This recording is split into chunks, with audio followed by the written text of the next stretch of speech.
President Donald Trump is suing JPMorgan Chase and its CEO, Jamie Dimon, for $5 billion. That's accusing them of illegally, quote, debanking, unquote, his businesses due to his politics. Let's see what there's any meat to the bone here. Elliot Stein, Bloomberg Intelligence litigation analyst, joins us here. We have to be quick because Elliot, he bills us by the hour here.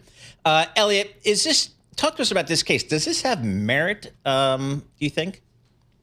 I don't think it does, and the bank came out and said yesterday, too, that they don't think it does either. The challenge for President Trump and the affiliated Trump entities that are suing is that the customer agreements with JPMorgan allowed the bank to close accounts for any reason at any time. And Trump's complaint concedes that, they acknowledge that, so they can't really sue for breach of contract.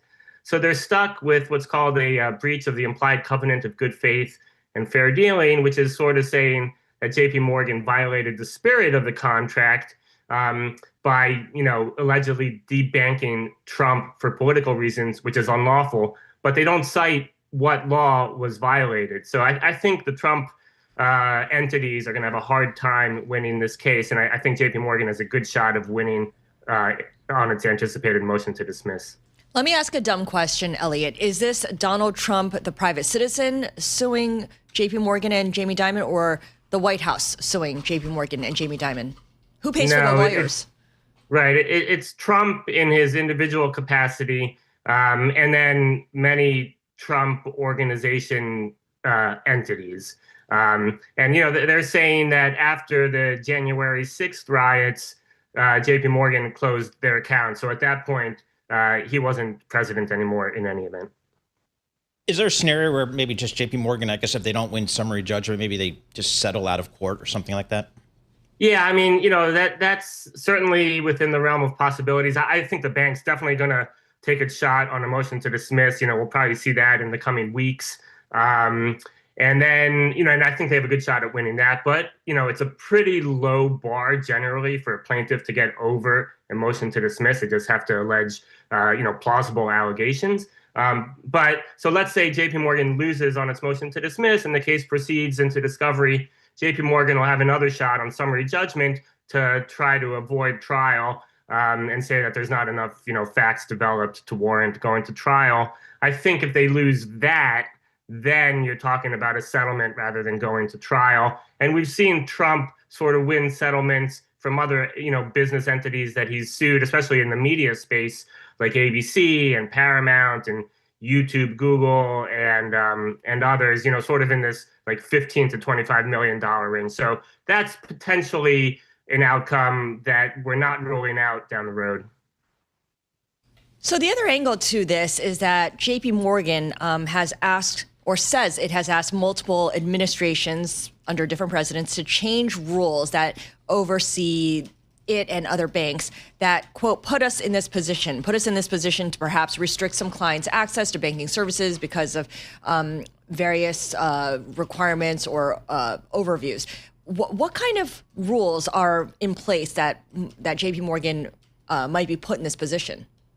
Right. So during the Biden administration, the banking regulators sort of made it easier for banks to close accounts for legal or reputational risk. They got a lot of criticism from that from industries like the crypto industry and certainly from other conservative causes who said that banks were closing accounts for related to industries that maybe were considered not woke enough or not popular on the left, like gun industries and things like that. So we've sort of seen a shift away from that now in the Trump administration, where the banking regulators are sort of stopping what they call Operation Choke Point 2.0, and saying that banks should not be closing accounts so easily for reputational reasons. And actually, we've seen several states implement laws too, saying that banks can't close accounts for political reasons,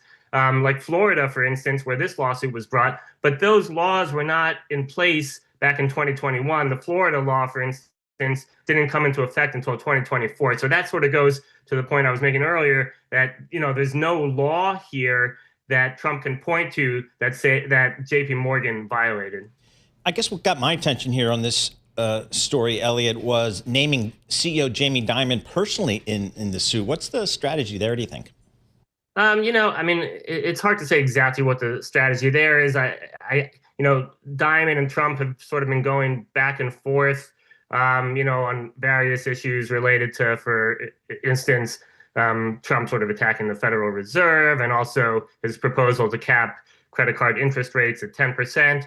It goes back even farther for several years. Jamie Dimon has said things over the years that were critical of Trump and then walked them back. So I think there is a little bit of tension between the two. So, it may be as simple as that, just trying to sort of poke him in the eye a little and then maybe bring them to the table for some sort of settlement.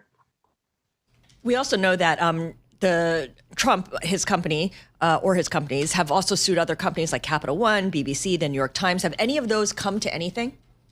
So, the one that is most analogous is the one against Capital One. The claims are almost identical, but we don't have a definitive ruling in that case. Like the JPMorgan case, the Capital One case was filed in Florida state court.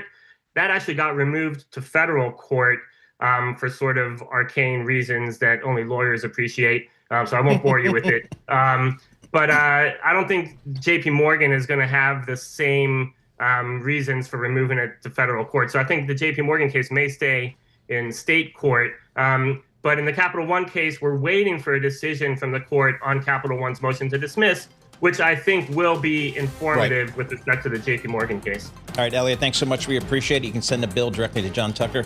Elliot Stein, Bloomberg Intelligence litigation analyst there.